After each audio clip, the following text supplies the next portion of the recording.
បាទជំរាបសួរពុកម៉ែបងប្អូនបាទហើយនេះដែរខ្ញុំចង់បង្ហាញបាទបងប្អូនបាទប្រភេទឡាននៅក្នុងស្តុកបាទមាន4គ្រឿងសុទ្ធតែជាប្រភេទឡានសន្សំចៃបងប្អូនណាបាទមាន Toyota Matrix បាទឆ្នាំ03ផ្លាកលេខខ្ពស់បងប្អូនផ្លាកលេខ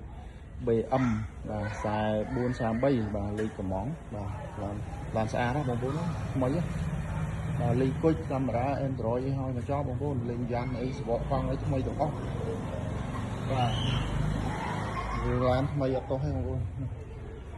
បាទបងប្អូនមានតម្រូវការបាទចង់យកទៅប្រើប្រភេទឡានសំចៃមើលមួយណាក៏បានដែរបងប្អូនមាន Toyota Matrix បាទ Corolla RAV4 ឆ្លាញ់មួយណាក៏បានដែរនេះថ្មីហើយលេងកាមេរ៉ា VIP អីហើយទាំងអស់បងប្អូនណាបាទកាមេរ៉ានិយាយ Android អីហើយមកចប់បាទថ្មីអត់ទោះទេបងប្អូនបាទនេះសាច់ដែកផ្លាកលេខពូហ่าម្ចាស់ដើមទី1បងប្អូនបាទមីលះមែនតើបាទអត់ម៉ែបងប្អូនមើលជុំមកទៅ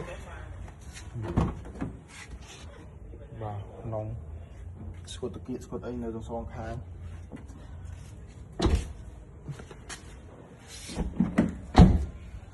បាទគុជអីហើយទាំងអស់បងប្អូនបាទថ្មីមែនតើហើយមកគ្រឿងនេះដែរបាទ Corolla 03បងប្អូនបាទ Corolla 03សិតតែឡានអត់មានបុកមានប៉ះពីគ្នាបងប្អូនបាទគុជកាមេរ៉ា Android ហើយពិសេសបងប្អូននេះបាទថ្មីបងមើលលេះមែនតើបងប្អូនអញ្ចឹងស្រឡាញ់មួយណាក៏បានដែរបងប្អូនសិតតែប្រភេទឡានសំចៃបាទគុណផ្លូវ 100000 ដូចគ្នាបាទសាំង100គីឡូស៊ី6ទៅ7លីត្រទេបងប្អូនToyota Matrix ហើយនឹង Corolla 03នេះម៉ាស៊ីនជាមួយគ្នាទេណាបងប្អូនបាទម៉ាស៊ីនតែមួយទេបងប្អូនមើលថ្មីខ្ញុំស្រឡាញ់មួយណាក៏បានដែរបងប្អូនមកអត់ទាស់អត់ខាតជើងទេបាទសិតតែប្រភេទឡានសំចៃបាទហើយមួយគ្រឿងនេះក៏ Corolla 03ដែរបងប្អូនបាទគាត់ទាំងនេះបាទលេងយ៉ាន់របកថ្មីទាំងអស់បាទរបកថ្មីទាំងអស់បាទលើកជាន់វែងអីហើយបាទកាមេរ៉ាមញ៉េ Android អ៊ីណុកអីលេងមកជុំមកបងប្អូនបាទគ្នាថាមកមើលអត់ទាស់ចិត្តទេបងប្អូនបាទស្រឡាញ់ពណ៌ណាក៏បានដែរហើយនេះ VIP អីបាទនៅខាងក្នុងមកលឿងមញ៉េ Android កាមេរ៉ាអីហើយអស់នៅថ្មីបងប្អូនថ្មីអត់ទាស់ទេបាទមើលមួយណាក៏បានដែរយ៉ាន់លយបាទរបស់កងអីថ្មីមែនទេបងប្អូនបាទស្រឡាញ់មួយណាក៏អត់ទាស់ចិត្តដែរស្តុកមាន4គ្រឿងសុទ្ធតែប្រភេទឡានសំចៃបាទហើយបើស្រឡាញ់ប្រភេទខ្ពស់បាទមានមួយទៀតបាទ RAV4 សុទ្ធតែស៊ីសាំងតិចហើយគុណផ្លូវ 100000 ដូចគ្នាទេបងប្អូនបាទលេងគុជកាមេរ៉ា Android ហើយទាំងអស់ដែរបងប្អូនយ៉ានរបកកង់អីសថ្មីហើយគឺពុកម៉ែបងប្អូនបាទស្រឡាញ់អត់ទោះនេះនឹងកូនចក់អីគឺនៅមកជុំហ្មងបងប្អូនណាបាទក្នុង VIP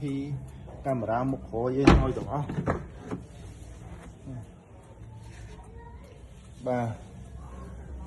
បងប្អូនស្រឡាញ់មកមើលអត់ទោះទេស្ទុតតាគីអីបាទនៅសងខាង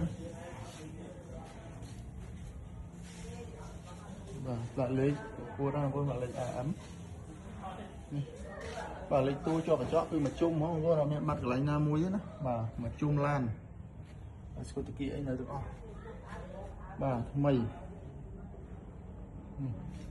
ចឹងពុកម៉ែបងប្អូនបាទស្រឡាញ់ប្រភេទឡានសំចៃបាទតើតើមកបងប្អូនបាទមើលមួយគ្រឿងណាក៏បានដែរសិតតែបងប្អូនស្រឡាញ់បាទស្ថិតតែឡានថ្មី